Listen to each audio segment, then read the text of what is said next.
Jangan lupa subscribe, like, dan share konten dari Republika Official Channel di YouTube. Pak Erik dan Pak Air, ya.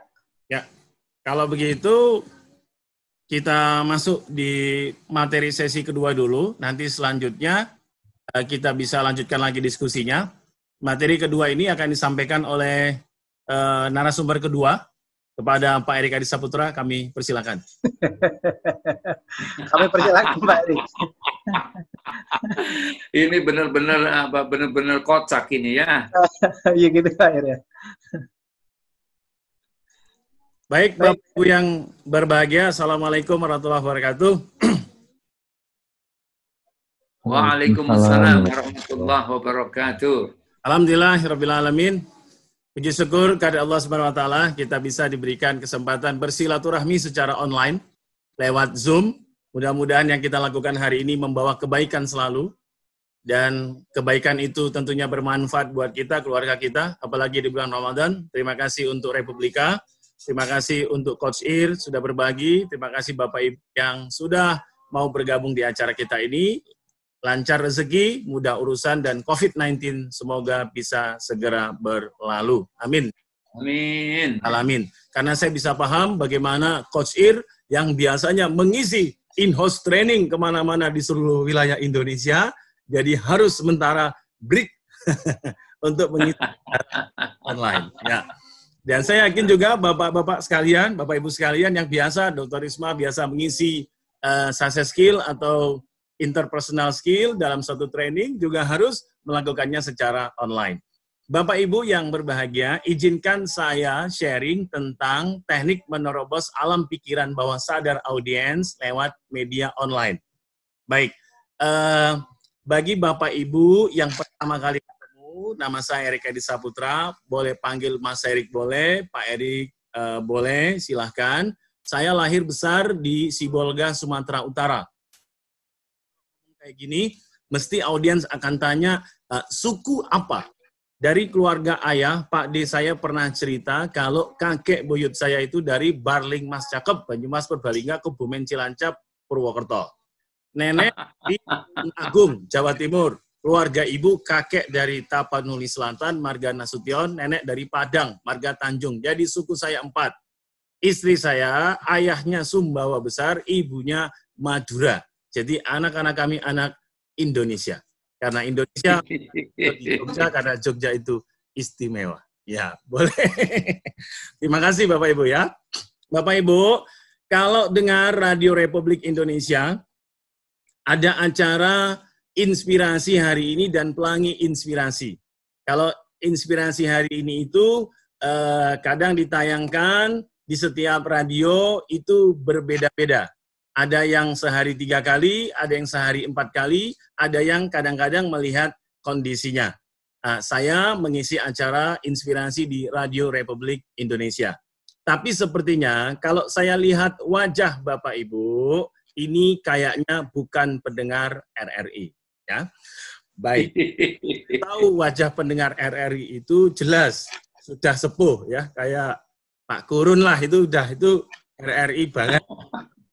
Bapak Ibu, saya dan Coach Ir juga dipercaya mengasuh kolom di Republika, yaitu kolom Inspira kalau saya. Kalau Coach Ir itu kolom namanya kolom Metamorfosis.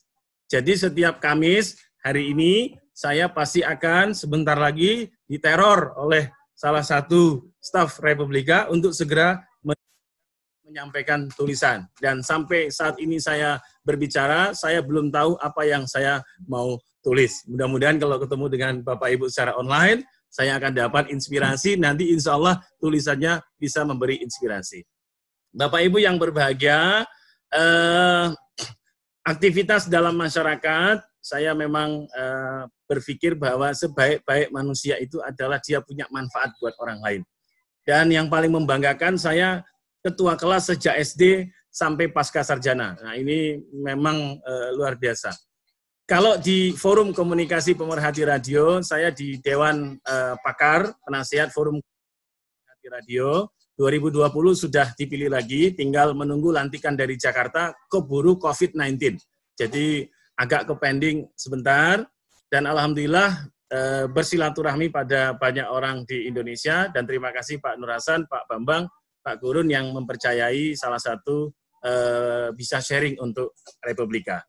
Bapak Ibu, saya memperkuat karena tadi Coach Ir bilang mengambil dari British Broadcasting Corporation. Ya.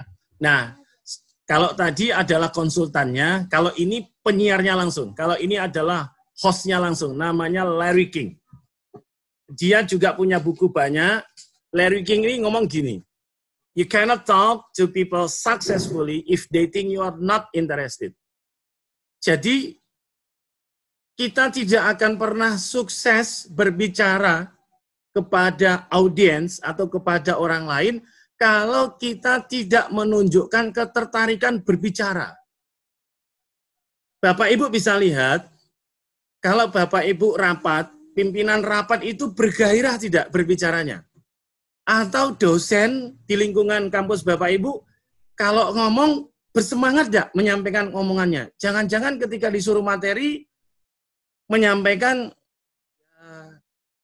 materinya, saya yakin Anda sudah paham lah. Ya pokoknya kayak gini lah, tunjuk slide ya kayak gini lah, nanti pokoknya nanti kopi aja lah, waktunya itu sudah selesai. Tidak ada gairah sama sekali.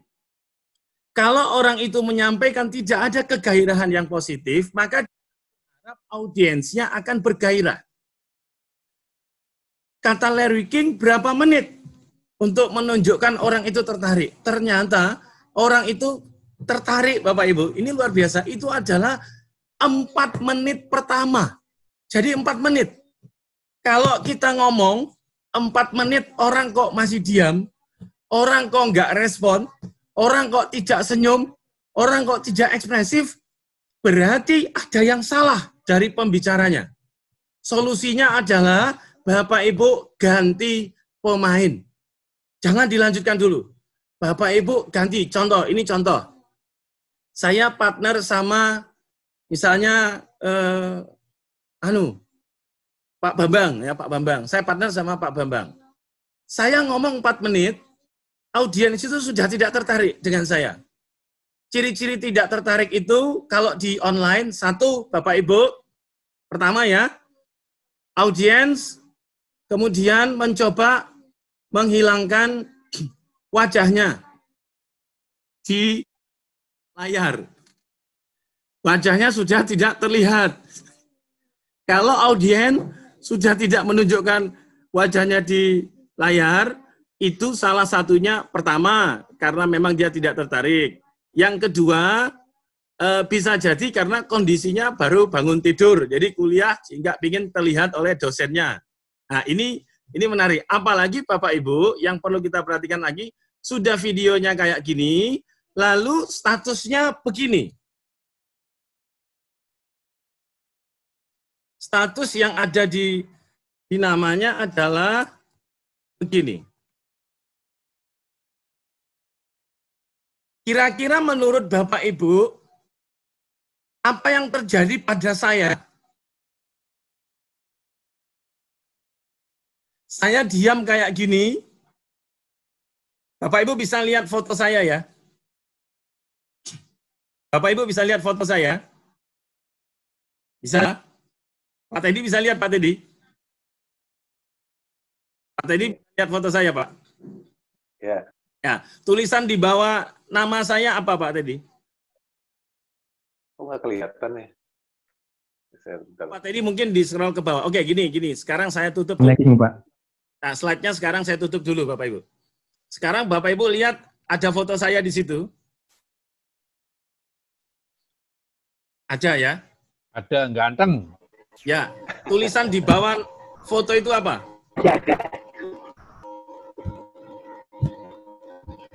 Tulisan di bawah foto itu apa, Bapak Ibu?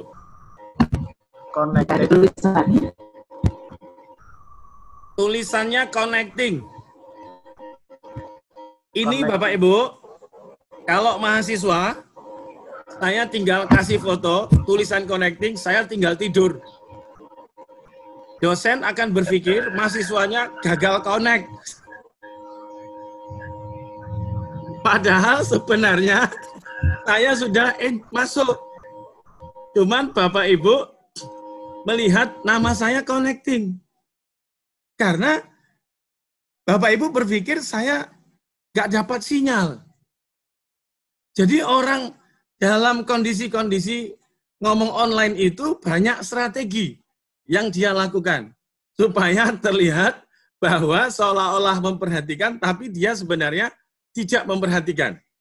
Nah, maka kata Larry King tadi, saya kembali kepada, ini masih connecting ya. Nah, kata Larry King tadi, maka yang bisa kita lakukan, ya, Bapak Ibu, itu adalah menunjukkan ketertarikan dulu. Ya, jadi kita ini sebagai pembicara yang ngomong itu harus menunjukkan rasa tertarik. Rasa tertarik itu tidak bisa dibohongi. Walaupun Bapak Ibu ya, Bapak Ibu misalnya tidak melihat foto saya, tapi gestur suara saya, Bapak Ibu bisa tahu saya ini berbicaranya tertarik atau tidak. Contoh, selamat siang Bapak Ibu semuanya. Mudah-mudahan hari ini sehat ya. Terima kasih sudah berada di acara Diklat Republika. Mudah-mudahan Diklat ini betul-betul sesuai dengan judulnya, inspiratif buat Bapak Ibu semua. Cut. Ini yang pertama. Sekarang saya contohkan yang kedua. Selamat pagi, Assalamualaikum warahmatullahi wabarakatuh. Bapak Ibu yang berbahagia, terima kasih, senang sekali saya bisa ketemu dengan Bapak Ibu. Diklat inspiratif ini, saya yakin akan menghadirkan materi yang inspiratif dan orang-orang yang inspiratif. Dan salah satu orang yang inspiratif itu adalah Bapak Ibu semua. Karena tidak semua orang siap secara mental mau ikut pelatihan online inspiratif. Dari cara berbicara audio ini Bapak Ibu sudah bisa tahu mana yang menunjukkan ketertarikan, mana yang tidak menunjukkan ketertarikan. Saya uji coba. Saya akan bertanya kepada Bapak Ibu. Ini saya mempengaruhi audiens ya Bapak Ibu ya. Karena pembicara itu harus mempengaruhi audiens. Kata Larry King, 4 menit. Bapak Ibu apa kabar? Silakan Bapak Ibu aktifkan mikrofonnya. Alhamdulillah baik. Alhamdulillah baik. Alhamdulillah. Alhamdulillah, sehat walafiat. Baik, Bapak. Ya, terima kasih Bapak Ibu. Saya mendengar beberapa jawaban. Ada yang menjawab baik. Itu bagus. Tapi terlalu standar untuk peserta pelatihan Diklat Inspiratif Republika. Apalagi kalau ditanya, Pak Gurun, gimana kabarnya Pak? Ya kayak gini lah Mas. Dan itu kan, gimana Pak Gurun, peserta pelatihan Diklat Republika gimana? Ya kayak gini lah Mas. Itu sudah menunjukkan baik tapi kurang bergairah. Nah, maka Bapak Ibu, tolong jawabannya yang agak unik. Saya ulangi sekali lagi. 1, 2, 3. Bapak Ibu, apa kabar?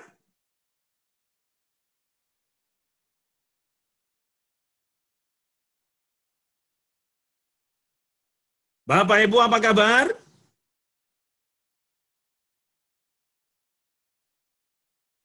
Bentar ya Bapak Ibu. Nah, alhamdulillah nyambung lagi. Bapak Ibu, saya ulangi sekali lagi karena tadi saya tidak mendengar jawaban sama sekali. Bapak Ibu, saya tadi menunggu jawaban Bapak Ibu hampir 3 menit. Tidak ada satupun yang menjawab. Apakah saya keluar dari meeting ini? Iya. Sengaja. Modus katanya Pak. Bapak Ibu, jadi kita harus belajar teknik-teknik modus dalam diklat online. Kalau orang bertanya misalnya, saya ulangi lagi ya. Bapak Ibu apa kabar? Alhamdulillah baik. Alhamdulillah. Luar biasa. Nah, baik. Kalau jawabnya alhamdulillah, itulah menunjukkan keluarga Republika. Islami, ya. Itu Islami. Tapi Bapak Ibu perlu tahu ya, ada yang menjawab begini. Bapak Ibu apa kabar? Ada yang menjawab luar biasa. Sambil tangannya diginikan. Apa kabar Bapak Ibu? Luar biasa. Pernah dengar Bapak Ibu? Barusan saya. Ya, itu. Kalau ada yang jawab, apa kabar luar biasa, itu menunjukkan kalau orang itu terlalu sering mengikuti multi-level marketing. Iso ae sampean iku. Itu mesti belajarnya dari, mohon maaf ini loh ya, bukan bermaksud iklan, tapi hanya untuk pembelajaran. Itu mesti belajarnya dari MW, TNI, Mililea, Avail, Kaling, Herbalife, Milagros, Tupperware. Nah, sebutin semua, Pak. Bisnis sampingan Alumni iku Mas. misalnya. Itu mesti karakternya menjawab kayak gitu. Pertanyaan saya adalah, mengapa kok jawabnya harus kayak gitu? Itulah yang namanya pengkondisian audiens. Karena kalau audiens itu dikondisikan jawabannya, maka energi pembicara akan bersemangat. Salah satu gurunya namanya Pak Tung Desem Waring itu. Bukan, kalau yang jawabnya luar biasa itu gurunya namanya Pak Andri Wongso. Pak Andri Wongso itu yang dari apa kabar, salam hebat luar biasa. Makanya para Diamond atau para leadernya marketing itu banyak belajar berguru dari Pak Andri Wongso salah satunya. Nah, apa kabar? Dahsyat, itu jawaban yang dikutip oleh Coach Ir tadi namanya Pak Tung Desem Waringin. Pak Tung Desem Waringin itu kalau ngisi training mesti meminta audiensnya menjawab dahsyat. Dan rata-rata teman-teman Chinese yang menjadi audiensnya itu mesti juga dahsyat. Apa kabar? Super. Siapa Bapak Ibu yang menciptakan brand Super? Mario Pak Teguh. Mario Teguh. Waktu dulu di Golden Ways, saya ingat sekali itu Pak Bambang. Pak Mario itu ngomong, sahabat yang super, pribadi yang hebat adalah pribadi yang mengerti dirinya dan orang lain. Itu. Nah, itu. Berapa persis itu? Kenapa Pak Mario meminta audiensnya menjawab super? Supaya audiensnya terkondisi. Sahabat yang super. Nah, masuk. Apa kabar Bapak Ibu? Ada yang menjawab fantastic. Itu James Kui. Itu jawabannya kalau ngisi James Kui, mintanya audiensnya jawabnya fantastic. Apa kabar? Sukses mulia. Itu permintaannya Pak Jamil Mas Jamil Azaini. Itu lama di dompet duafa Republika. Apa kabar Bapak Ibu? Alhamdulillah luar biasa, Allahu Akbar. Itu menunjukkan Bapak Ibu terlalu sering mendampingi anak TK PAUD karena itu permintaan guru TK PAUD. Nah, pertanyaannya sekarang Bapak Ibu kalau ditanya jawabannya apa? Maka sebagai pembicara kita boleh ngeset sendiri. Misalnya nih, ini kan diklat inspiratif. Kalau diminta diklat Republika, misalnya kalau kita bilang diklat inspiratif, semua jawabnya Republika. Itu semua audiens akan ikut dalam satu training itu. Atau Republika, maka jawabannya diklat inspiratif. Coba Bapak Ibu ya, kalau saya bilang diklat inspiratif, semua jawabnya Republika. Standby. 1, 2, 3. Diklat inspiratif. Republika. Nah, ada yang semangat, itu tambahan ya, itu tambahan ya. Oke. Kalau coach yang minta Republika, tujuannya buat apa? Agar audiens itu ketika hilang gambarnya, ya, atau hanya namanya yang muncul, supaya kita bisa tahu audiens tetap ada, maka kita panggillah password.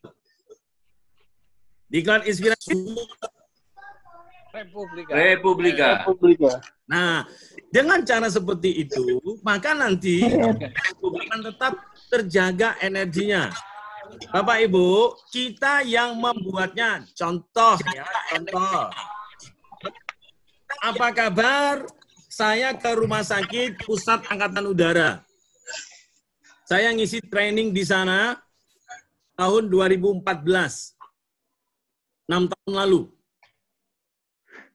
Itu awal-awal RSPAU pindah dari Halim ke Jogja. Waktu saya teriak RSPAU Harjo Lukito, mereka menjawab Be Excellent 2014. Saya ingat sekali 28 Februari 2014, karena pada saat ngisi anak saya yang pertama itu ulang tahun. Jawaban mereka adalah Be Excellent. Sekarang Bapak Ibu, setelah 6 tahun datang ke Jogja, Pak Bambang tahu banget bagaimana rumah sakit itu sekarang berproses, pusat medisnya luar biasa di sana. Menjadi salah satu rumah sakit pusat angkatan yang semua fasilitasnya sangat lengkap. Bahkan nanti di DIY itu akan menjadi pusat COVID-nya akan disentralkan di RSPAU karena memang militer. Dipusatkan di sana. Sementara ini di beberapa rumah sakit yang punya ventilator. Nah, makanya ketika Pak Bambang tanya, loh kok Mas melahirkan anak, kok dekat rumahku malah, ke RSI Hidayatullah, kok enggak ke JIH Sarjito? Karena rumah sakit RSI Hidayatullah tidak menerima pasien COVID, Pak Bambang. Jadi nyari-nyari, karena COVID itu semuanya aturannya luar biasa. Ah, ini Be Excellent, sekarang jadi Excellent. Pernah saya di rumah sakit Panti Nugroho. Begitu saya bilang Panti Nugroho, mereka bilang care and do the best. Care, peduli, melakukan yang terbaik. Walaupun di antara yang serius tetap ada yang milenial. Ya Bapak Ibu memahami ini ya, di antara pegawai-pegawai Republika tentu ada yang model-model kayak gini, itu harus paham ya Pak Nur Hasan, ngerti, itu namanya milenial. Oke. PKU Muhammadiyah, I can, you can, we all can. Tujuannya buat apa? Supaya mereka punya energi, bahwa semua itu bisa. Paling panjang saya mengisi pelatihan itu di Rumah Sakit Panembahan Senopati. Semangat pagi, luar biasa. Selamatan pasien, harus. Pelayanan prima, yes. Panembahan Senopati, pasti jaya. Kalau diulangi salah, wow, itu setengah jam bisa cuma yel-yel tok isinya. Kampusnya Dr. Rismawati, itu kalau Bapak Ibu ngomong Unicom, maka jawabannya adalah quality is our tradition. Kualitas adalah tradisi kami. Maka ini menjadi kegairahan. Ya, ini menjadi value buat Unicom. Bapak Ibu kalau lihat Satpol PP, tolong teriak, Praja, mesti dia akan jawab wibawa. Yang tidak jawab wibawa, bisa dipastikan pelatihan dia tidak hadir. Nah, apa kabar BRI? Jawabnya luar biasa. Jadi Republikan tidak boleh lagi pakai luar biasa, karena sudah dipakai oleh BRI. Direktorat Jenderal Pajak maju pasti. Makanya mana ada AE pajak mundur itu tidak ada. Karena memang maju pasti. BPKP jaya, jaya, jaya. Nah, saya ke Kaltek Rio, semangat pasti. Jadi Bapak Ibu, semua ini tentu gayanya berbeda-beda. Ada yang senang dengan interaksi yang tinggi, ada yang senang bicara dengan perasaan yang menggugah, ada yang senang dengan ide-ide abstrak dan konseptual. Nah, semua ini Bapak Ibu tujuannya satu, agar audiensnya itu ngikut kepada pembicaranya. Karena kalau kita ingin mereka audiens itu ngikut dengan kita, maka kita harus jadikan mereka satu frekuensi dengan kita. Jawabannya sama. Sekarang saya mau minta contoh. Pak Gilang Mandiri. Ini dari Bank Mandiri ya, Pak? Pak Gilang. Oh, dari Sen, Pak. Oh ya, baik. Pak Gilang. Pak Gilang itu paling suka kalau ditanya orang apa kabar, gimana kabarnya, bagaimana hari ini, senangnya, refleksnya jawab apa, Pak? Alhamdulillah sehat. Oke. Alhamdulillah sehat. Mengapa Pak Gilang paling suka mengatakan kata Alhamdulillah sehat? Ya kalau dengan sehat itu bisa melakukan hal yang luar biasa, Pak. Hal yang semuanya lah. Mantul, Pak, jawabannya. Terima kasih ya, Pak. Siap, Erik. Pak Agus, kalau ditanya orang, gimana kabar Pak Agus? Pak Agus jawab apa?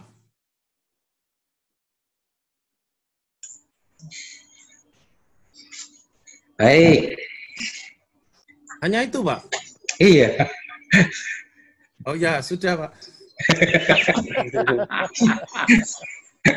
Pak Gurun, nggak boleh terbang loh, Pak, di bandara sekarang. Bapak Ibu, saya mau kasih tahu, di antara kita tadi itu semuanya konsen memperhatikan materi. Hanya Pak Gurun yang konsen ganti-ganti virtual background nggak berhasil. Dari tadi virtual background di Bandara Republika. Pak Gurun ditanya orang, gimana kabarnya Pak Gurun? Pak Haji, gimana kabarnya? Alhamdulillah, luar biasa. Gabung. Kelihatannya Pak Gurun ini alumni multilevel yang tidak berhasil.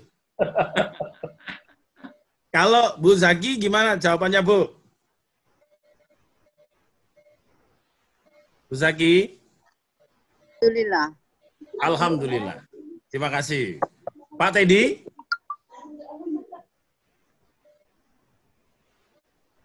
Apa Pak Teddy? Alhamdulillah baik. Baik.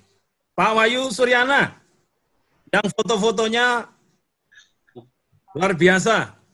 Ya. Gimana kabar Pak Wahyu? Alhamdulillah baik. Baik. Pak Makbul?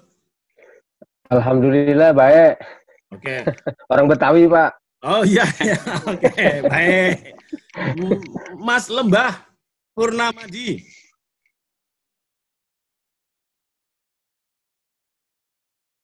Mas Lembah?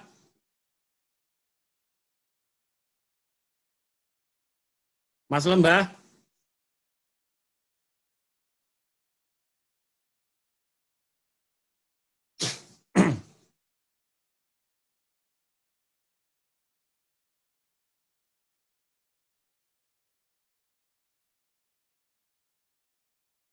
Mas Lembah?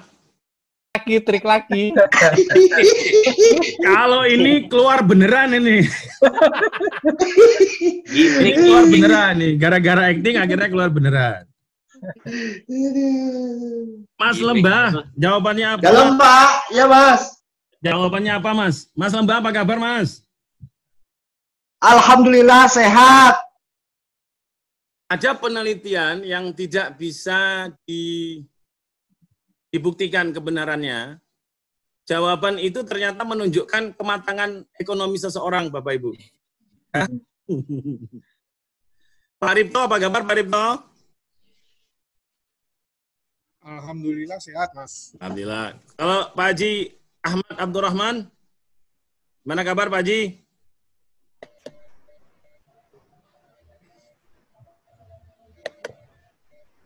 Pak Haji? Ya, alhamdulillah sehat, itulah ya, belum kedengeran. Nah, maka Bapak Ibu, ternyata gaya itu kan permasalahan muncul sebenarnya karena kita itu pakai gaya yang berbeda. Kita tidak satu frekuensi dengan audiens kita. Makanya mengapa ketika ada dua orang punya masalah, ini sebenarnya karena mereka frekuensinya belum sama. Maka frekuensi ini disamakan dengan jawaban yang sama. Makanya kita kalau ketemu, misalnya Pak Nur Hasan lagi mimpin rapat, atau Bu Dr. Risma yang biasa ngisi training, kalau Dr. Risma lebih suka audiens menjawab apa ketika Ibu ngisi interpersonal skill, Bu? Bu Risma. Iya Pak Erik. Ibu lebih suka audiens menjawab apa ketika Ibu mengisi interpersonal skill? Saya ketika memberikan training, ini masih umum, masih general. Jadi saya ini dapat inspirasi nih untuk bisa membuat suatu kata-kata yang sama. Iya, terima kasih Ibu. Terima kasih. Ya, thank you. Jadi Bapak Ibu, kita samakan frekuensi tadi agar audiens menyampaikan jawaban yang sama. Jadi ketika penurunan minat audiens, kalau kata nanti grafik kejenuhannya itu nanti sekian menit, saya sudah tahu tapi nanti biar Coach Ilah yang ngomong ya, sekian menit, maka itu harus diisi. Salah satu cara ngisinya adalah memancing kata-kata password tadi agar mereka kemudian menjawabnya dengan frekuensi yang sama. Ini fakta di Indonesia. Bapak Ibu harus paham, Indonesia itu, saya sudah cari Januari 2020 belum terpublish, tapi internasional sudah terpublish. Kita lihat aja Indonesia. Indonesia itu kenapa kok kuliah online itu sangat mendukung, sangat memungkinkan. Indonesia itu sangat potensi melakukan semuanya lewat daring. Karena Indonesia itu dari 268 juta penduduknya sekitar ini, ternyata nomor handphone yang aktif di Indonesia itu 355 juta. Jadi Bapak Ibu bisa bayangkan penduduknya 268 juta, nomor HP yang aktif adalah 355 juta. Setelah melakukan register, ternyata baru ketahuan unique number. Unique number itu adalah orang yang sama. Ternyata orang yang pemilik nomor handphone 355 juta ini adalah hanya 150 juta orang saja. Jadi dipastikan di antara kita mesti ada yang nomornya lebih dari 1. Kalau Bapak Ibu tidak percaya, tanya Pak Bambang. Pak Bambang nomornya berapa? 3. Berapa Bambang? 3. 3. Coba Bapak Ibu, nomor Pak Bambang itu 3. Ya, Pak Bambang adalah salah satu orang pensuplai banyaknya nomor ini, ya. Ternyata dari 150 juta orang itu semuanya aktif di media sosial. Dan yang menarik lagi Bapak Ibu adalah, mengapa saya bilang potensi online ini akan berkembang di Indonesia?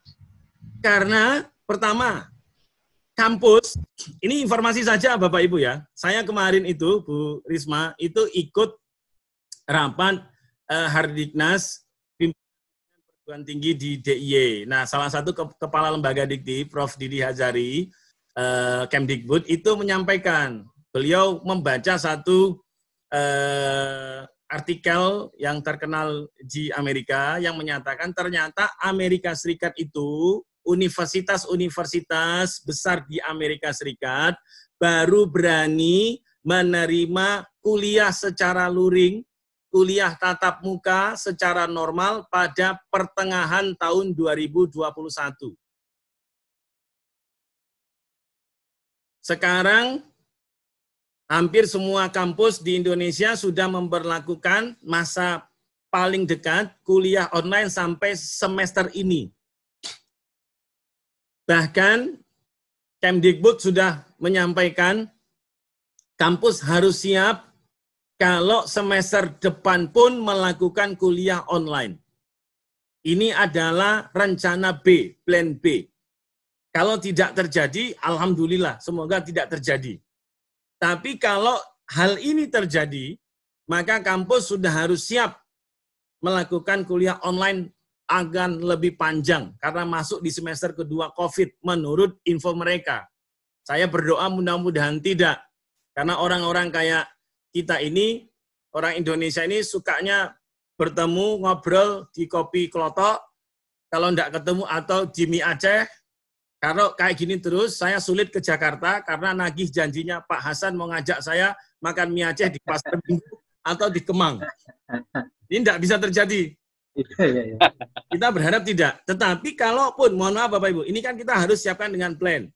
Republika ngadain acara kayak gini, kita sangat apresiasi. Kenapa? Karena kita akan mulai dibiasakan berbicara secara online. 130 juta dari 150 juta nomor itu semuanya Bapak Ibu aktif di media sosial. Berarti mereka semuanya tahu bagaimana online, tahu bagaimana media internet. Adapun mereka tidak mau masuk ke media atau ke aplikasi conference seperti Zoom, itu mungkin karena informasi yang tidak seimbang. Atau mereka tidak ingin bergabung ke media online karena alasan tidak punya paket data. Nah, ini terjadi. Tetapi potensi online itu sangat besar. Kenapa Bapak Ibu? Kita lihat. Tahu enggak Bapak Ibu? Setelah dilakukan pengambilan data di Indonesia, berapa jam orang Indonesia online? Ternyata mengejutkan. Orang Indonesia itu menghabiskan waktu online-nya 8,5 jam per hari. 8,5 jam per hari, Bapak Ibu. Jadi mereka itu nggak mau kuliah online. Itu bukan tidak mau online, karena yang ngajar tidak menarik. Ketika tidak ada kuliah online, mereka YouTube-an kok. Mereka game online kok. Mereka selalu mengupdate data di channelnya kok. Berarti, kenapa mereka tidak merasa enjoy kuliah online? Karena yang terjadi jadinya tugas online. Maka salah satu caranya adalah kita harus bisa menjadi pembicara online yang bisa memberikan inspirasi. Jadi kuliah itu kan dua itu, sinkronus dengan asinkronus. Kalau ini kan sinkronus. Jadi saya berbicara kayak gini, Bapak Ibu, saya ngajar itu sehari bisa 3 sesi kayak gini. Mahasiswa awal-awalnya mungkin Pak jangan Zoom, tapi lama-lama mereka semakin terbiasa. Kenapa? Karena kita yang harus menunjukkan ketertarikan. Kalau kita tertarik, maka yang terjadi nanti mereka tertarik. Karena faktanya, kalau tidak kuliah online pun, mereka tetap akan akses internet 8,5 jam per hari. Tidak dengan kita, dia akan lihat YouTube. Tidak dengan kita, dia akan main Dota. Tidak dengan kita, dia akan play music. Dia akan lihat YouTube, dia akan view, komen, cek, atau bikin prank-prank influencer yang kadang-kadang di situasi kayak gini ada yang tidak tepat. Bikin paket sembako tapi isinya sampah, naikkan follower atau subscriber. Nah ini kan kita butuh influencer yang positif, yang menginspirasi. Salah satu ini Bapak Ibu. Maka bersyukur kepada Republika mau ngadain acara kayak gini. Pertama tapi menginspirasi.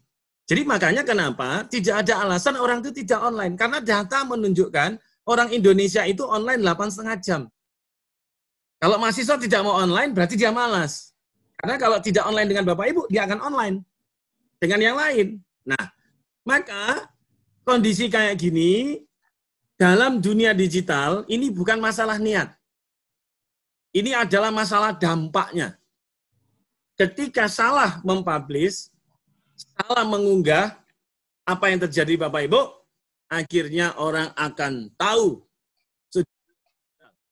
Maka yang harus kita pahami adalah ini, hati-hati hoax ini. Hati-hati ini. Ini akan memberikan dampak luar biasa kepada kita. Saya tunjukkan kepada Bapak Ibu ya. Mengapa kita harus move on. Bapak Ibu tahu, dulu yang namanya provider, itu selalu dipegang oleh 3 ini. Motorola, Nokia, NEC. Nokia, kita ingat sekali di tahun-tahun awal munculnya tahun 96, itu memegang peranan penting dalam percaturan telekomunikasi. khususnya peripheral, mobile phone. Best selling belasan tahun. Belasan tahun best selling. Tidak ada yang mengalahkan. Saya ingat sekali Pak Bambang, saya dulu punya handphone Siemens C25. Mungkin Bapak Ibu juga dulu pernah punya handphone itu. Wah, saya bangga sekali itu. Punya handphone Siemens C25. Tapi apa yang terjadi Bapak Ibu? Siemens yang tadinya luar biasa, ternyata tidak kuat, tidak move, kalah dari sisi feature, kalah dari sisi sistem operasi. Nokia tetap leading. Dan hanya menunggu kuartal. Bapak Ibu lihat, kuartal ketiga, kuartal keempat, Siemens tinggal nunggu waktu. Dia hilang dari peredaran. Diganti RIM. Tapi Bapak Ibu lihat Samsung. Samsung itu luar biasa. Nokia bertahan. Tahun 2009, hati-hati Bapak Ibu. 2010 awal iPhone masuk. Motorola mencoba bangkit. Huawei masuk. Bapak Ibu yang punya Oppo, Vivo, Xiaomi, sabar. Bapak Ibu belum lahir. Bapak Ibu lihat ketika Samsung menyalip. Nokia terjun bebas. Ganti nama dengan Microsoft. Tapi tidak bertahan lama. iPhone nyalip. Huawei masuk, Xiaomi masuk. Xiaomi masuk, teman-temannya masuk. Mulai itu, Oppo, Vivo, masuk. Sekarang Bapak Ibu, yang megang teknologi ini, 6 besar tuh yang kayak gini sekarang. Ya, terus berkembang. Samsung tetap leading. iPhone ditinggal Steve Jobs. Tidak banyak inovasi pada iPhone. Tapi iPhone diuntungkan punya pelanggan setia. Sudah pakai iPhone, pasti nanti ganti pakai iPhone terus. Karena iPhone itu adalah masalah prestis. Dan sekarang Huawei nyalip yang nomor 2. Bapak Ibu sekarang tahu enggak? Sempat berita Donald Trump, Presiden Amerika Serikat, itu marah sama Huawei. Ternyata kemarahan itu punya alasan. Apa kemarahannya? Ternyata Huawei, sekarang masih di embargo, belum boleh pergi kemana-mana. Ternyata Huawei itu baru saja melonsing satu produk baru Bapak Ibu, di mana handphone itu, di ujung handphone ini, di ujung, itu ada lampu. Lampu kita pikir seperti senter, ternyata bukan senter, ternyata ini adalah LCD projector. Jadi kalau orang mau presentasi mana-mana, tinggal disorot aja.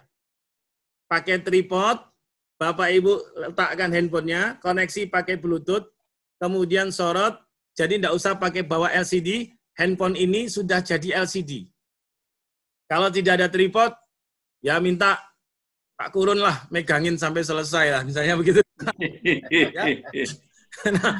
Nah, ini ternyata luar biasa. Anak-anak muda di Cina itu, ini sebelum COVID aja, ini COVID berhenti semua. Sebelum COVID itu mereka sudah biasa kongko. Kalau anak-anak muda Jogja itu kongko malam minggu pakai pit ontel, keliling mana-mana. Anak-anak muda di Cina kongko, mobilnya dijejer, mereka nonton film di tengah jalan, di pinggir jalan, kemudian handphonenya disorot ke badan mobil, mereka nonton film.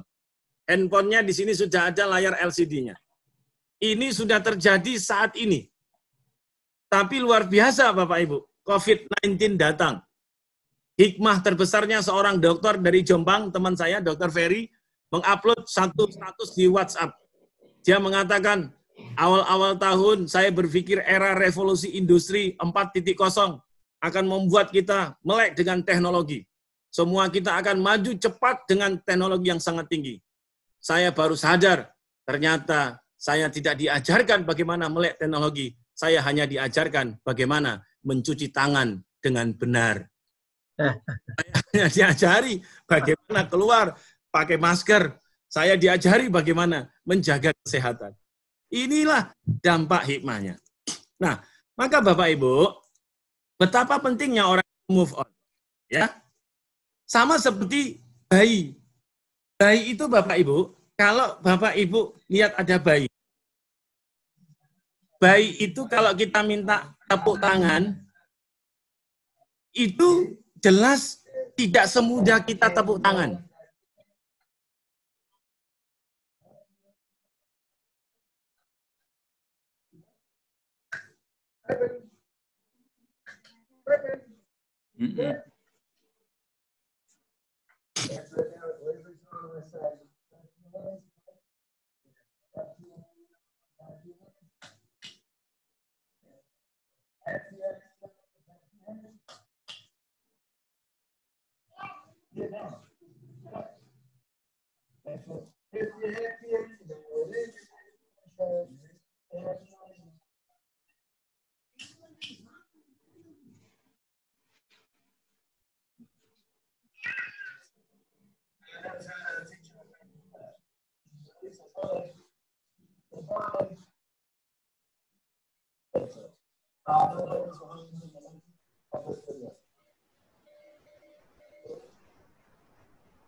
Oke Bapak Ibu.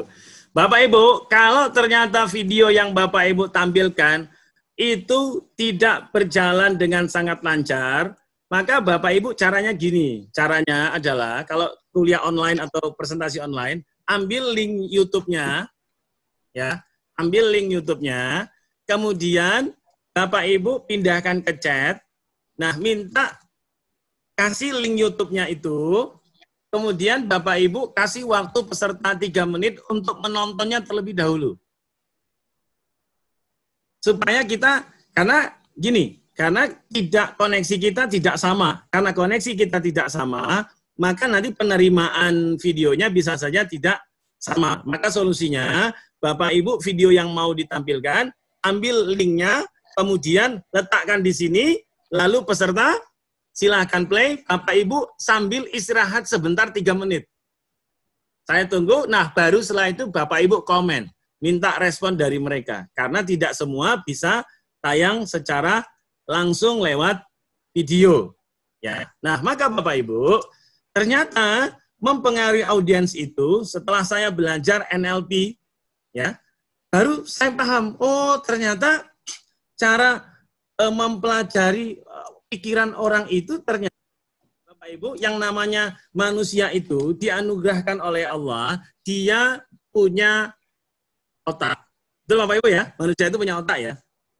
Nah, menurut Bapak Ibu, otak manusia itu ada berapa Bapak Ibu? Menurut Bapak Ibu, otak manusia ada berapa? Menurut Bapak Ibu, otak manusia ada berapa? Otak kanan, otak kiri. Ya, itu satu tapi fungsinya dibagi-bagi, betul Ustaz Hasan. Jadi itu dibagi-bagi.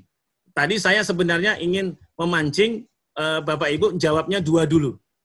Tapi saya lupa kalau di grup ini ada yang kecerdasannya lebih tinggi ya. Jadi sehingga sudah jawab 2 dulu ya. Tadi maksudnya adalah saya berharap Pak Wahyu Suryana jawab 2. Nah, kalau jawab 2, berarti saya akan ngomong, oh betul, 1 di sini, 1 di dengkul. Nah itu karena otaknya 2, jadi makanya otaknya capek 1.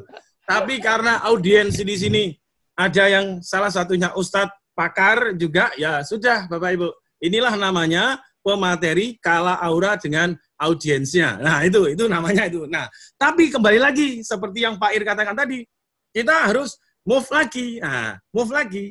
Move-nya caranya gimana Bapak Ibu? Nah, betul Zat, kiri dan kanan. Nah, ternyata menurut pakar hipnoterapis di Indonesia, Dr. Adiwe Gunawan, Bapak Ibu, ternyata 88 sampai 90% kita itu dipengaruhi oleh alam pikiran bawah sadar. Jadi hanya 10-12% saja yang pakai pikiran sadar atau conscious mind. Ternyata 88-90% itu subconscious mind. Apa itu conscious mind? Yaitu orang ketika kita berbicara dengan mereka, mereka akan cenderung analytical. Ya, mereka akan menganalisa, mereka akan rasional, mereka akan menyimpan tapi tidak akan lama nyimpannya dan mereka cenderung emosional. Tetapi ketika kita mengarah kepada audiens, menyentuhnya ke ranah subconscious mind, ranah alam bawah sadar, ternyata ranah bawah sadar itu Bapak Ibu, disitulah yang namanya sisi belief. Menjadi audiens, kenapa saya harus mendengarkan Coach Ir? Kenapa saya harus mendengarkan Bu Risma ketika mengajar atau mengisi training? Mengapa saya harus mendengarkan Pak Wahyu ketika coaching tentang fotografi? Ternyata di sini ada emosional. Karena kebiasaan-kebiasaan yang terus-menerus itu nyimpannya ternyata di subconscious. Dan ini nyimpannya lama, dalam, jangkanya panjang. Karena akan membentuk kepribadian seseorang. Bahkan intuisi itu ternyata masuknya di subconscious mind. Nah, kalau kita membuat audiens itu Bapak Ibu, ranahnya di pikiran sadar, yang terjadi nanti kita capek sebagai pembicara. Karena audiens pasti akan menganalisa, berpikir. Contoh, salah satu kendala, kalau yang bicara kayak Coach Ir, itu udahlah, audiensnya pasti akan welcome dulu. Kenapa? Karena dari usia, Coach Ir ini memang sudah pantas berbicara. Saya punya pengalaman, Pak Hasan. Satu ketika, teman saya minta saya ngisi di salah satu bank. Inisialnya Mandiri. Ya, inisialnya Mandiri. Saya mengisi, nah mereka mau gathering di Jogja, lalu minta kepada teman saya ini tolong carikan yang bisa mengisi motivasi pegawai bekerja. Waktu itu tahun 2010, 10 tahun yang lalu. Dan waktu itu usia saya 32 tahun. Ya, 10 tahun yang lalu usia saya 32 tahun kira-kira. Bulannya saya lupa. Nah, nama saya dikirim, dan beberapa, ada 7 nama pembicara lain dikirim. Teman saya, nelfon saya, dia bilang, Mas, makasih ya, saya senang walaupun Anda tidak terpilih. Loh, kenapa Mas? Dari 7 pembicara itu, Anda itu kandidat nomor 2. Artinya, kalau pembicara pertama tidak bisa, maka pilihannya ke Anda. Kata mereka, Anda ini bagus, kurangnya Anda hanya 1. Apa? Anda terlalu muda. Di situ baru saya tahu, oh ternyata audiens itu melihat, menganalisa, wah ini terlalu muda ini, belum bisa ini kalau. Makanya saya salut mentalnya Coach Ir. Coach Ir itu di training Steve In oleh anaknya Mas Jamil Az-Zaini dan Mas Farid Poniman, lulus SMA. Ngajarin basic training Steve In. Dan salah satu pesertanya adalah motivator hebat keliling Indonesia, Haji Diono Irianto. Bayangkan, tapi tetap welcome ngikut pelatihan. Inilah, karena orang itu bisa saya tidak siap di ranah-ranah sini. Maka Bapak Ibu, kalau nanti batasannya adalah usia, batasannya adalah macam-macam, maka orang akan main di pikiran sadar. Kita masukkan dia ke ranah alam bawah sadar, supaya dia punya pandangan siapapun yang berbicara, bukan masalah usia, tapi bagaimana ilmu yang disampaikan. Siapapun yang bicara, mesti ada baiknya. Apapun yang dikatakan, mesti ada sisi positifnya. Acara yang dilakukan Republika, mesti ada baiknya, inspiratif. Jadi orang itu sudah mulai believe. Orang itu mesti ada baiknya. Kenapa aku diputus? Aku yakin memang bukan dia yang terbaik. Ada yang terbaik yang lain yang sedang disiapkan untukku. Nah ini, kalau dia believe seperti itu, gitu loh Pak. Kenapa ini keluar? Ini mesti lagi uji coba. Sengaja. Padahal sebenarnya benar-benar sinyalnya hilang. Ya? Nah, ini audiensnya udah positif. karena sudah believe, gitu loh, Bapak Ibu. Kalau audiensnya sudah believe, wah, kita sebagai pembicara itu sudah enjoy nanti dalam menyampaikan. Nah, pertanyaannya adalah, ternyata antara pikiran sadar dengan alam pikiran bawah sadar itu ada pembatasnya, namanya critical factor atau faktor kritis. Supaya Bapak Ibu nanti berbicara, sebagai penutup, lakukan 5 cara agar kita bisa menembus faktor kritis ini. Yang pertama, Bapak Ibu, lakukan terus namanya repetisi. Ulangi, ulangi, ulangi. Sampaikan, sampaikan, sampaikan. Saya mendengar teman saya berbicara. Saya nggak perlu ngomong ya, untuk kesekian kalinya. Bu, kalian itu sudah paham gitu loh. Kalau saya datang sini ya sudah, pakaian rapi, berdasi, semuanya. Nggak usah saya harus ngomong, datang terlambat. Teman saya ini kalah dengan debt collector. Debt collector itu sabar. Menchat berkali-kali. Nge-SMS berkali-kali. Mendatangi. Sabar. Oh, kita sebagai pemateri kok nggak sabar. Padahal sebenarnya untuk menggoreskan ke dalam pikiran manusia itu perlu yang namanya perulangan, repetisi. Yang kedua, agar orang mendengar pakai yang namanya identifikasi kelompok. Saya kalau ngomong dengan Pak Bambang itu mungkin kalau diomongin ke Pak Bambang sulit mendengar saya. Maka gimana caranya supaya Pak Bambang mau mendengar kalau saya ngomong? Gampang. Saya akan siapa orang-orang yang dekat dengan Pak Bambang. Ini namanya informasi ini identifikasi kelompok. Oh, saya tahu. Pak Bambang itu dekat dengan salah satu pembicara MKFM Radio. Namanya Bu Desi. Ya sudah, pesan itu masuk lewat Bu Desi. Dan saya yakin Pak Bambang. Siapa itu Bu Desi? Sulit. Pertanyaannya Pak Ustadz Nur Hasan, siapa itu Bu Desi? Itu istrinya Pak. Ini sulit Pak. Rahasia. Itu istrinya Pak Bambang itu ya. Teman. Nah, jadi itu misalnya Pak Wahyu itu diomongin sulit. Udah diomongin berkali-kali tidak bisa-bisa. Gampang. Siapa yang paling dekat dengan Pak Wahyu? Oh, ternyata Pak Kiwai. Ya udah Pak, pesan atau lewat Pak Kiwai. Nah, itu kan bisa Wahyu sama Pak Kiwai apa bedanya? Kan orang lain enggak tahu tuh, Pak. Jadi kita sama seperti mau ngomong kepada Mas Erik ini kok susah ya? Oh, ternyata Mas Erik ini akan sulit nolak omongannya Coach Ir. Jadi ngomongnya pesannya lewat Coach Ir, karena Coach Ir ini adalah bagian dari identitas kelompoknya, identifikasi kelompoknya. Yang ketiga, Bapak Ibu, kalau orang mau manut, pakai otoritas. Misalnya nih, Pak Agus, udah tak ngomongin, gak mau juga. Pak Kurun, gak mau juga. Ya udah Pak Kurun, gak mau toh Pak? Ya wes, saya tinggal ngomong ke Pak Hasan. Pak Hasan, Pak Kurun gak mau Pak. Ya sudah Pak, saya sudah lakuin ini. Nah, ini namanya pakai otoritas. Ya, pokoknya Pak Bambang lihat, loh kok Mas Erik kok nggak mau, tinggal ngomong ke Prof Yanto aja. Prof, ini Mas Erik nggak mau. Wah, sudah. Ini namanya otoritas, nggak bisa dibantah. Nah, orang itu pasti punya otoritas pada dirinya. Kalau saya Prof Yanto, kalau misalnya Pak Hasan adalah Pak Erick Thohir, kalau Pak Bambang siapa? Bu Desi, Pak. Nah, itu tawarnya itu Bu Desi, ya. Istrinya Pak Bambang. Inspirasi. Yang keempat adalah mainkan emosinya.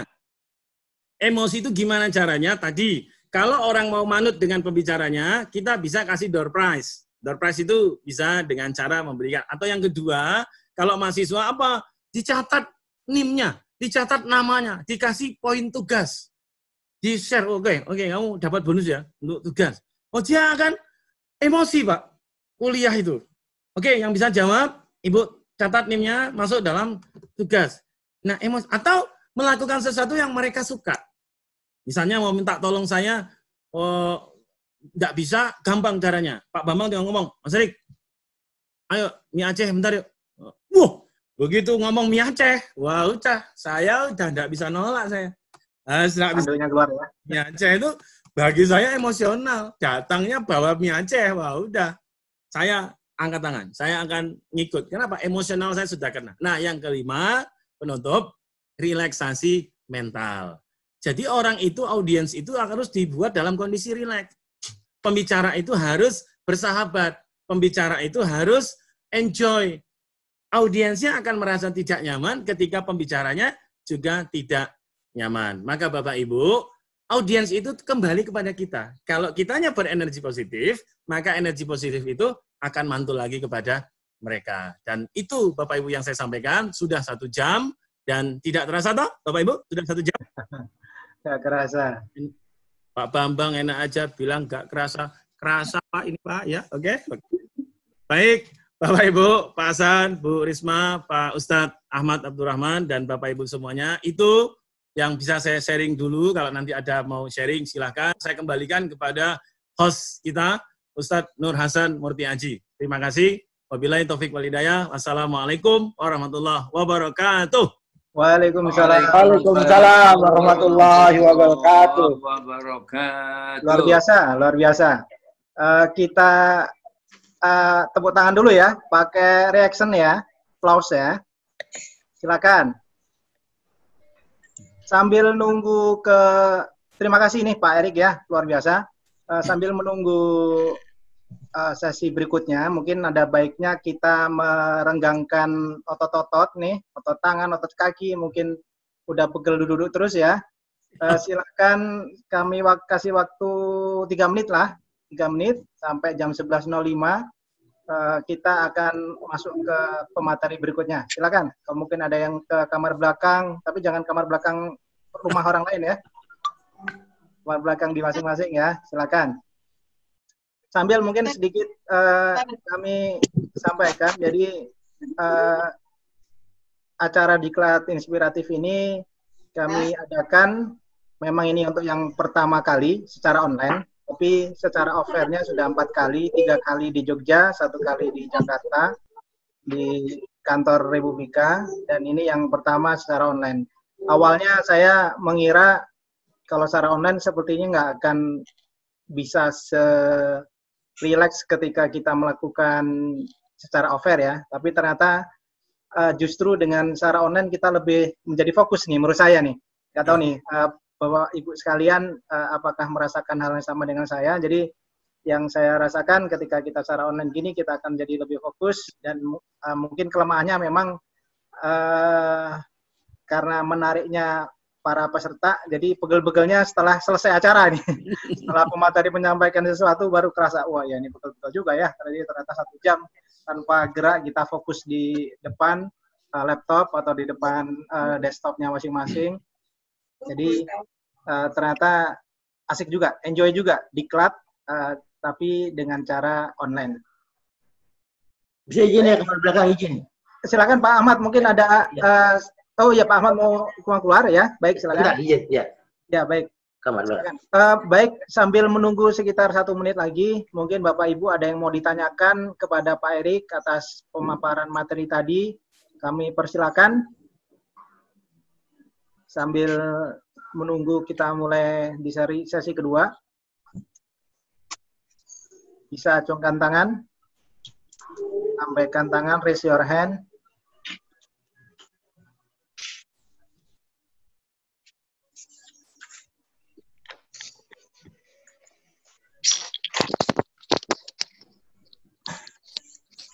Pak Erik, yang saya rasakan betul ya, paparan dari Pak Erik tadi, bahwa mayoritas tadi disampaikan 88% ya, itu dari alam bawah sadar. Ini saya alami ketika ini Pak Erik.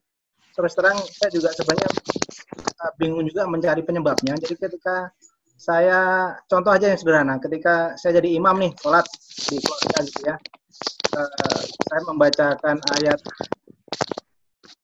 tertentu, surat tertentu, itu sepertinya kok kadang nggak saya pikir gitu ya. Jadi semuanya ngalir aja gitu. Nah, apakah ini juga sebenarnya bagian contoh sederhana dari alam bawah sadar itu ya Pak Erik ya? Iya, betul Pak. Itu bagian dari itu. Ketika Pak Ustadz Hasan tenang dalam membawakan surat itu, alam bawah sadarnya yang pernah direkam itu, yang pernah terjadi lima tadi misalnya pernah direpetisi diulang tadi, lalu pernah emosi ketika menghafalkan, kemudian dalam keadaan tenang, rileks ketika membawakannya, dia akan keluar Pak, muncul dengan sendirinya. Alhamdulillah, itu namanya masuk dalam subconscious mind.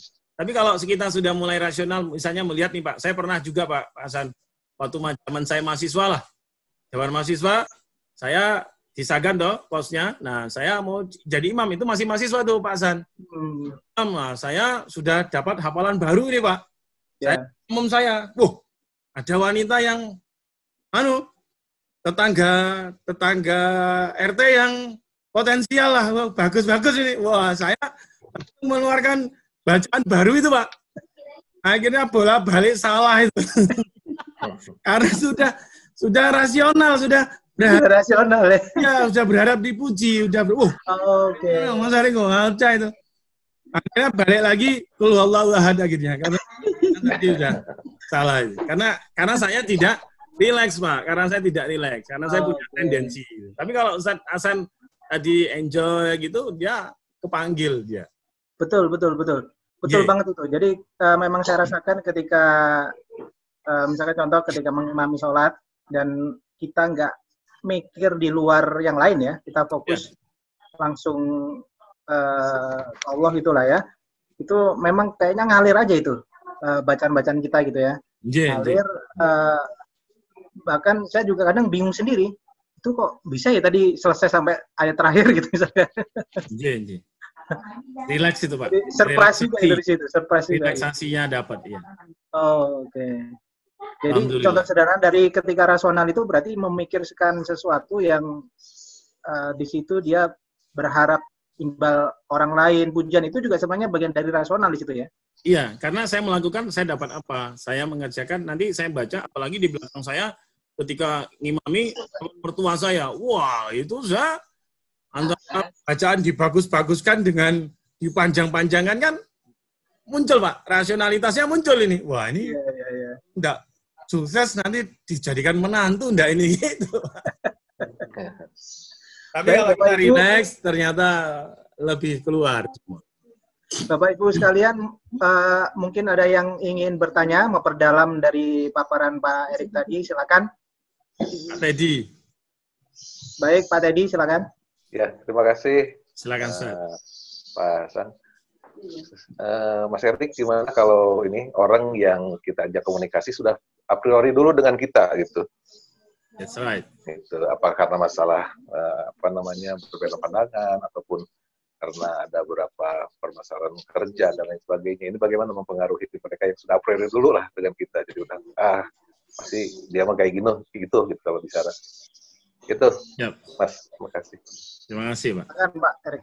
Ya, jadi cara pandang itu sebenarnya Pak, orang itu dipengaruhi oleh informasi yang kebiasaan yang mungkin dia lihat selama ini, paling kayak gitu-gitu aja lah, paling sama lah. Nah ketika audiens berpikir seperti itu, karena memang mungkin dia pernah punya pengalaman yang begitu-begitu saja. Nah, solusi yang kita bisa lakukan Pak, dari yang kelima itu, mana yang menurut Pak Teddy paling enjoy? Ya Pak Teddy, solusinya ya sampaikan terus saja Pak Teddy. Jangan hanya karena satu kali, lalu kita tiba-tiba, udahlah malas lah gue, capek gue. Ya, kita terus Pak Teddy coba lagi aja, terus saja. Nah, itu nanti orang itu kadang-kadang akan ada yang namanya, kalau orang multi level bilang magic moment ya, momen di mana dia terbuka. Saya pernah di salah satu kantor pajak, saya ditelepon, begitu ditelepon mereka bilang, Mas, nanti ngisinya jangan lama-lama ya, 30 menit aja Mas. Ternyata kantor pajak ini pernah punya pengalaman mendapatkan pemateri bukan memotivasi, malah melakukan demotivasi. Jadi ketika ada gathering, lalu diundang untuk ngasih motivasi, karyawannya udah nolak, pegawainya udah nolak. Udah nggak usah pakai pembicara-pembicara. Ini nanti paling, malah bikin. Nah itu sudah, jadi begitu saya ngomong itu Pak Teddy, itu sudah nggak respon Pak.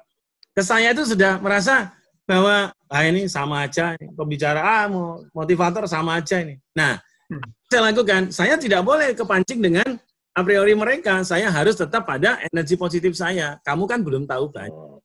Kamu kan belum, ya kamu kurang liburan lah, kamu kurang jalan-jalan kamu itu. Dalam hati aja Pak, nggak usah ngomong kayak sama dia, kurang liburan lah ini ya. Kenapa kok kurang liburan? Nah, dari tadi di bandara terus ganti-ganti virtual background terus. Ustaz Gurun, sehat ya, nyapa Pak Gurun. Nah, maka apa yang saya lakukan? Tadi Pak, 4 menit pertama. 4 menit pertama itu saya ilmunya Larry King tadi, saya harus bikin mereka respon. Dengan energi positif. Begitu respon Pak, mereka lupa kalau training itu 1 jam sampai 1,5 jam. Padahal mereka hanya minta 30 menit. Dan mereka kok nggak kerasa. Nah jadi kita ya terus saja melakukan repetisi. Kenapa kita harus merepetisi? Karena energi itu kan ada kesabaran melakukan itu, energinya ada di situ. Nah yang kedua Pak Teddy bisa lakukan, bikin sesuatu yang emosional Pak Teddy. Misalnya gini, Pak Teddy mau ngomong sama siapa? Kasusnya Pak Teddy, misalnya Pak Teddy mau ngomong sama Mas Lembah atau Pak Lembah. Bapak mau ngomong, Pak Lembah udah ngomong, walah paling gitu aja. Nah Pak Teddy, kalau ini memang rekan kerja, Pak Teddy sebelum ngomong, bawain gorengan dulu Pak. Bawain gorengan, letakkan, monggo, nah, masuk lah ini Pak. Gorengan, ya lah. Kalau, apalagi orang Republika itu kena gorengan sama kopi hitam, Bapak ngomong SKS gak apa-apa Pak. Ampun salahnya Pak. Pesan Gojek, terang bulan, martabak telur, Bapak akan didengarkan ngomong sampai Bapak mau ngomong apapun. Kenapa? Karena Bapak sudah bikin mereka emosional. Nah itu Pak. Jadi Bapak ya korban dikit aja, bawain aja terang bulan, martabak, udah itu respon. Ini Bapak sudah suasana kering, garing, masuk situasinya target, nah mereka jadi nggak rileks. Nah ya kita ciptakan sih Pak Teddy kalau menurut saya. Nah tetap kitanya, kalau ada orang yang a priori, apa yang kita lakukan? Ya kita tetap harus memiliki energi positif. Jangan kita kena dengan mereka, ini mesti nggak mau dengar saya ini. Nah kenapa kok orang itu bisa gagal dalam berbicara? Karena sebenarnya kegagalan itu karena persepsinya sendiri, Pak. Ya, persepsinya sendiri yang bisa. Kalau saya tidak mau berbicara, saya begitu lihat CV-nya Dr. Rismawati, saya pengen mundur saya. Rismawati ini Kaprodi Ilmu Komunikasi, trainer pelatihan interpersonal skill, memberikan coaching pada banyak orang di Indonesia. Lihat Pak Nur Hasan, ulama, kolumnis, melihat Pak Nur Hasan, saya udah ngisi saya. Lihat Ustadz Ahmad Abdurrahman, saya lihat wajah beliau, saya hanya berani karena lihat wajah Pak Kurun, Pak. Pak Kurun. Mas gagal piye, aku piye gagal. Nah karena saya lihat wajah memelas Pak Gurun tadi, saya, wah temanku jangan sampai kecewa nih. Itu Pak tadi. Ya mudah-mudahan. Terima kasih. Oke. Matur nuwun Pak Teddy, Pak Erik. Ada lagi mungkin Bapak Ibu yang mau memperdalam? Ya, Pak, ada pertanyaan Pak. Silakan Pak Gilang. Ya baik, terima kasih atas kesempatannya. Pak Erik mau menanyakan, tadi sempat membahas mengenai gelombang bawah sadar ya, yang persentasenya 88%. Di mana sejauh ini yang saya ketahui, gelombang bawah sadar itu kan ada tahapannya di beta, alfa, delta, dan theta. Nah, inikah apa ada trik khusus atau waktu-waktu tertentu untuk mengantarkan atau membuat audiens itu rileks di beberapa gelombang tersebut? Misal kita mengantarkan ke gelombang delta agar message atau doktrin yang disampaikan itu lebih ada blueprint-nya seperti itu. Terima kasih tanggapannya Pak Erik. Terima kasih Pak Gilang. Pak Gilang, memang setiap orang beda-beda ya. saya bilang tidak semua orang sama. Kalau yang kita lihat di TV itu kan dia hanya show aja supaya masuk orang harus tidur. Ya itu oke lah. Tapi kan tidak mungkin juga di klub ini semua orang harus tidur, Pak. Ya. Maka inspirasi kita itu adalah bikin orang lain itu terjaga saja. Bagaimana yang paling berat itu adalah menginspirasi orang ketika terjaga. Nah, pertanyaannya sebenarnya gini, kenapa orang itu mau menerima? Karena dia mengikhlaskan dirinya menerima. Pak Gilang mau ditidurkan, Bapak kalau enggak mau tidur, Bapak enggak akan bisa ditidurkan kok gitu. Tapi Bapak dalam keadaan sadar gini, enggak usah ditidurkan, Bapak bisa mangguk-mangguk sendiri. Karena sebenarnya sudah kena. Jadi setiap orang enggak sama. Kalau tipe-tipe coach Ir itu, paling sulit ditidurkan itu, Pak. Mau udah dicoba oleh para yang menghipnotis Pak Ir itu, enggak bisa Pak Ir itu ditidurkan. Karena apa? Karena hatinya itu terus berzikir, Pak. Sulit ditidurkan. Tipe-tipe seperti Coach Ir itu. Nah, jadi sebenarnya tergantung orangnya. Kalau masalahnya adalah orang itu percaya enggak sama coachnya. Kalau saya percaya sama Pak Gilang mau saya dalam gelombang alfa, beta atau theta, delta atau theta, saya akan ikut. Tapi kalau saya tidak percaya dengan Pak Gilang, mau posisi alfa, delta, theta nggak akan bisa. Karena saya sudah tidak percaya sama Pak Gilang.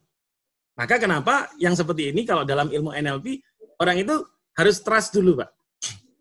Harus trust dulu. Makanya ditanya, Anda nyaman, percaya dengan saya, dengarkan apa yang saya katakan, jangan pernah katakan apabila Anda tidak mau mengatakan. Ya, beda-beda. Karena mereka minta kita welcome dulu. Kalau orang welcome, ya nanti bisa masuk mau tidur atau tidak, atau mau dalam keadaan seperti ini. Nah, harapan kita kalau kita mau jadi pembicara public speaking, ya audiensnya terjaga seperti ini, Pak. Terjaga seperti ini. Ya gitu. Itu sih Pak Gilang. Kalau saya lebih melihat, Bapak percaya enggak sama coach-nya. Kalau Bapak percaya sama coach-nya, dalam keadaan seperti ini, Bapak akan terima. Gitu. Ya, terima kasih, Pak. Ya, baik. Terima kasih, Pak Erik. Terima kasih, Pak Gilang. Terima kasih, Pak Erik. Terima kasih, Pak Hasan. Boleh masih satu lagi, Pak Hasan? Boleh, satu lagi dari Bu Yulia. Silakan. Oke. Assalamualaikum, Mas Erik. Apa kabar? Yulia, alhamdulillah sehat, menginspirasi, Bu. Saya dari Jakarta. Sering dengar namanya Mas Erik ini ngetop banget nih di Republika. Tapi alhamdulillah baru kali ini bisa tatap muka walaupun online. Ini saya sengaja tidak menampilkan video, lagi kucel.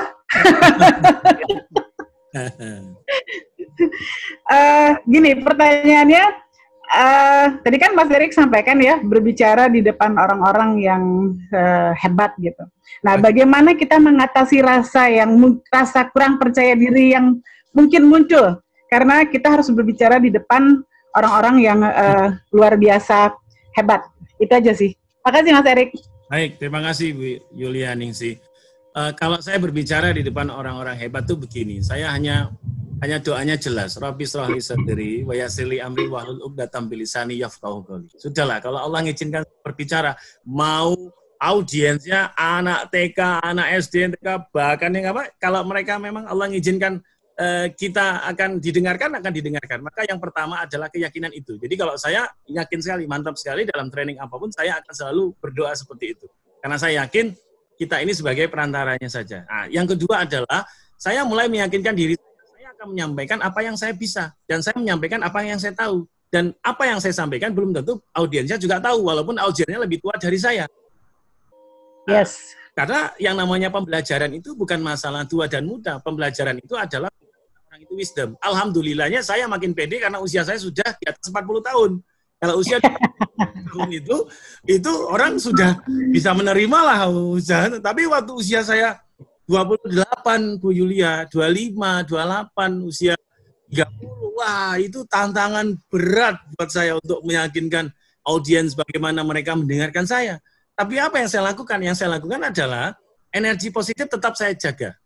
Nah, supaya kita ini terus yakin bahwa kita itu memberikan baik loh, kita ini memberi manfaat loh. Kalau kita niatnya memang memberi manfaat, dan manfaat itu memang dirasakan oleh orang lain, kenapa kita harus takut? Nah, ilmu dari Coach Ir saya pernah dapatkan dulu. Jadi kalau kita berbicara seperti ini misalnya, saya lihat Bu Yulia lihat saya. kalau saya lihat Bu Yulia tahu enggak apa yang di belakangnya Bu Yulia? Karena Bu Yulia melihat saya. Maka yang terjadi Bu Yulia tidak akan bisa lihat. Kalau lihat saya, kira-kira saya tahu enggak apa yang terjadi di belakang saya? Saya tidak tahu. Karena saya lihat Bu Yulia. Nah, orang yang berbicara itu menyampaikan yang mungkin orang lain sebagai audiensnya tidak tahu. Jadi, kemantapan itu membuat kita jadi semakin ditambah lagi gini. Nah, ditambah lagi kalau sekarang enaknya apa? Enaknya adalah saya kolumnis di Republika. Dan tidak bisa berbuat apa-apa. Waduh. Jadi kalau macam-macam, Anda punya tulisan di Republika enggak ya? Nah gitu aja. Sudah mulai, alhamdulillahnya enaknya di situ. Karena kita punya sesuatu yang orang kita lakukan, yang orang lain tidak lakukan. Nah ini contoh. Tapi saya yakin Bapak Ibu pernah melakukan hal yang orang lain tidak lakukan. Misalnya seperti Bu Yulia. Bu Yulia mesti punya sesuatu yang orang lain tidak tahu. Apa contohnya aktivitas Bu Yulia yang Ibu lakukan yang mungkin saya sendiri juga tidak tahu? Bu Yulia aktivitas apa kalau di Jakarta Selatan? Bisnis, ngajar, atau apa?